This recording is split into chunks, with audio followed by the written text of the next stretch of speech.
Mayat itu ternyata hidup kembali di tengah ladang. Orang-orang menemukan sebuah jasad. Mereka mendekat dengan rasa penasaran. Tiba-tiba brah! Dari tanah itu muncul sebuah tangan. Semua orang terkejut dan mundur ketakutan. Mayat itu benar-benar bergerak. Seorang pria tampak berusaha melepaskan kain yang membungkus tubuhnya sambil melambai dan berbicara dengan bahasa yang tak dimengerti. Melihat itu, mereka segera menolongnya keluar. Namun begitu pria itu berdiri, dia tampak gelisah dan langsung menarik tangan Jack. Belum sempat Jack bereaksi, sesuatu yang aneh muncul, seperti tentakel kecil keluar dari hidung pria itu. Jack terkejut, tapi sebelum bisa melakukan apapun, pria itu tiba-tiba merebut pisau dari tangan salah satu orang dan mencoba menusuk dirinya sendiri. Jack terdiam bingung.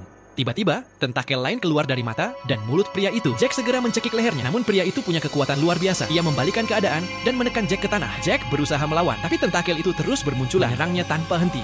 Hingga akhirnya makhluk itu berhasil masuk ke tubuh Jack. Dan dalam sekejap, tubuh pria tadi berubah menjadi kering seperti mayat tua. Cuplikan film ini diadaptasi dari film berjudul Hellhole 2024. Jangan lupa like dan follow, biar nggak ketinggalan alur film berikutnya.